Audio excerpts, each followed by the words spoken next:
안녕하세요, 교수님. 안녕하세요. 저번에 그 유방 재건하신 분은 좀 어떠셨나요? 지난번 환자분이 네. 요청을 하셔가지고 유방 전철제술을 했잖아요. 네. 좀 경과를 보는 것도 좋았을 것 같다는 아. 생각이 좀 들거든요. 안 그래도 그렇게 오셨었는데 이제 부분절제술하고 축소술하는 경우에는 이제 양측을 다 또 손을 대야 되니까 좀 그런 부분에서 좀 부담스러워하셨던 것 같더라고요. 그래서 좀 결과는 괜찮고 환자분들도 잘 만족하셔가지고 네네. 괜찮았던 것 같습니다. 네. 저 이제 토크 시작해 볼까요? 네.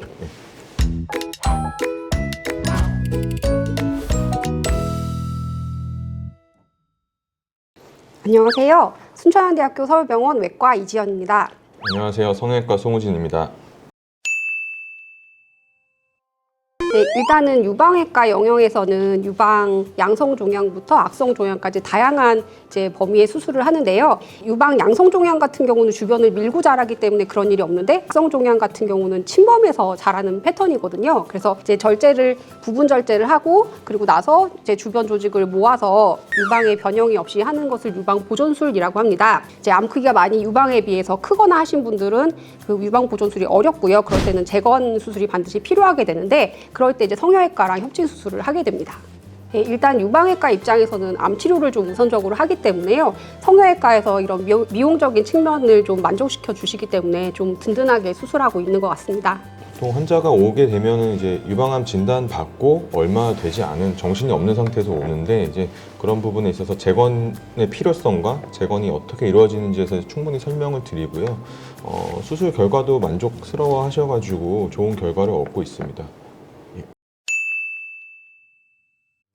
그 유방 전절제나 부분 절제가 들어가면 이제 저희가 재건 방법이 약간씩 달라지거든요. 근데 그게 환자분이 스스로 좀 결정을 내려야 될 타이밍이 있어요. 부분 절제를 할지 전절제를 할지. 근데 외과 쪽에서는 그걸 어떻게 설명을 하시는지 좀 알 수 있을까요?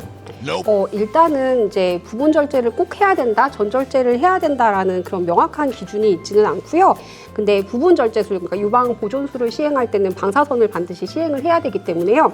예를 들면 뭐 임신이라든지 예전에 흉벽의 방사선 치료를 받으신 분들은 방사선 치료가 금기이기 때문에 그런 분들은 유방 보존술은 시행하지 않고 있습니다.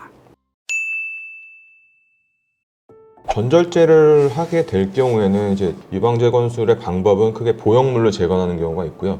자가 조직으로 재건하는 경우가 있습니다. 자가 조직은 이제 자기 살로 하는 거죠. 유방 재건술의 경우는 이제 건강보험이 이제 2015년도 4월부터 적용이 돼서 현재 한 55% 정도 환자분들이 받고 있고요.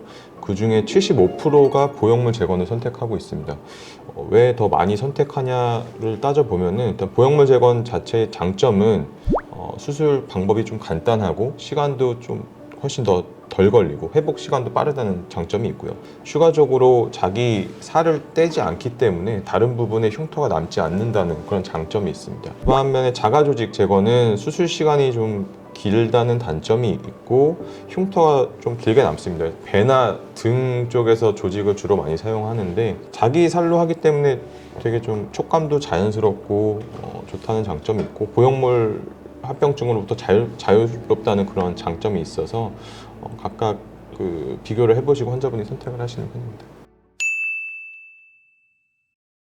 저희 입장에서는 이제 그 유방암 같은 경우는 수술 전에 MRI를 해서 그 암 부분의 범위는 조금 명확하게 잘 그려지는 편인데 림프절 전이해 같은 경우에는 수술 전 영상 검사로 예측하기가 좀 어려운 점이 있거든요. 네. 그래서 만약에 이제 부분 절제를 하시게 되면 반드시 방사선 치료가 추가가 되기 때문에 추가로 수술 후에 림프절 전이가 발견이 되더라도 좀 편안하게 방사선을 할 수가 있는데 전절제를 하고 보형물을 넣었을 때는 그 뒤에 방사선 치료가 조금 꺼려지는 면이 좀 있는 것 같습니다.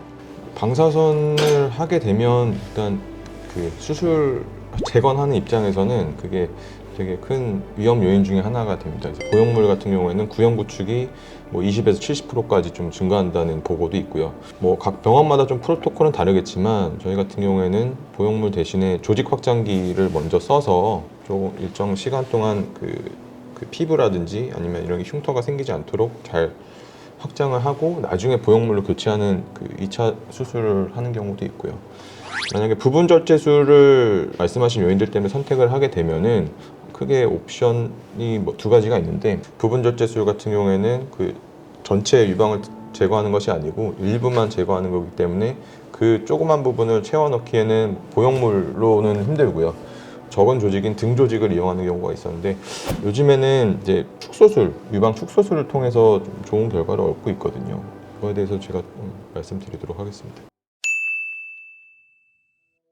유방 보존술을 하시는 분은 네. 그 유방 자체의 모양은 괜찮은데 반대편 유방하고 크기가 달라서 좀 고민하시는 분들도 있고요. 나이가 드신 분들이 많기 때문에 유방이 많이 내려가 있으시잖아요. 그런 분들은 좀 수술하고 나면은 유방이 처진 부분 때문에 고민하시는 분들이 있는데요. 이런 경우는 좀 어떻게 하는 게 좋을까요? 좀 나이 들면 지금 가슴 처짐, 유방 하수라고도 표현을 하는데 보형물 재건으로는 그 자연스럽게 처진 가슴을 만들기는 굉장히 어렵습니다. 그래서 그럴 경우에는 이제 반대측, 그러니까 수술 안 한 쪽 가슴을 조금 올려주는 유방 축소술이나 거상술을 같이 시행함으로써 좀 모양을 맞춰줄 수 있어요. 그래서 그런 부분에서 좀 환자들 만족도가 높은 편이죠. 이제 실제로 그렇게 수술해 주셨던 분들이 수술 상처가 많이 좀 줄어들어서 본인이 유방암 때문에 수술한 게 아니라 나는 미용 성형으로 이렇게 수술했다라고 생각하게끔 상처가 굉장히 좋아서 좀 환자분이 많이 만족하셨던 것 같아요. 맞습니다. 유방 축소술 같은 경우에 이제 저희 과적 영역으로는 원래 거대 유방증, 유방이 매우 크거나 많이 처진 분들을 대상으로 했던 수술인데 이걸 이제 그 유방암 부분 절제술 후 재건으로 적용을 시켜 보면은 유방암 쪽 있던 부분을 추가적으로 저희가 유방 축소술을 하면서 더 떼고 반대쪽에서도 또 추가적으로 그 사이즈를 맞춰서 떼면서 올려줄 수 있거든요. 그래서 가슴 무게도 훨씬 좀 줄어들고 모양 자체도 이렇게 리프팅 되는 효과가 있어가지고 좋은 것 같습니다. 유방 재건이 건강보험이 적용된 게 아까 말씀드렸듯이 2015년 4월부터인데 그 전후를 저희가 비교한 연구가 있는데요. 그 전에는 한 19% 정도 선택을 했어요, 환자분들이. 근데 지금 점점 증가해서 거의 55%, 60% 정도 환자분들이 선택을 하고 있거든요. 크게 적용되는 경우가 세 가지입니다. 유방암 전절제 수술로 재건을 하는 경우랑 두 번째는 뭐 폴란드 증후군이라고 해서 그 대흉근, 가슴 근육 결손이랑 합치증이 동반된 경우가 있고 마지막으로는 유방 재건술을 하고 합병증이 생긴 경우 이렇게 세 가지로 적용이 되고 있습니다.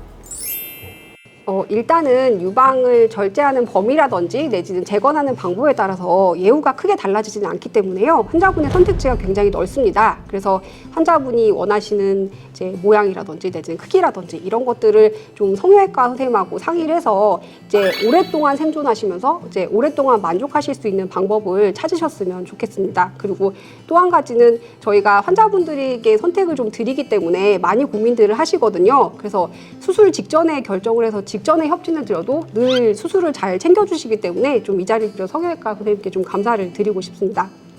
감사합니다. 유방암 치료 성공률이나 생존율도 엄청 높아졌고요. 그리고 조기 진단도 되기 때문에 앞으로 살아갈 날이 훨씬 많은 분들이 오는 경우가 많거든요. 최고의 선택을 할 수 있도록 도와드리려고 하고 있습니다. 그래서 이런 크게 상실감이나 아니면은 뭐 그런 신체적인 기능 손실 없이 잘 회복할 수 있도록 재건을 하기 때문에 환자분들한테 큰 도움이 될 거라고 생각이 됩니다.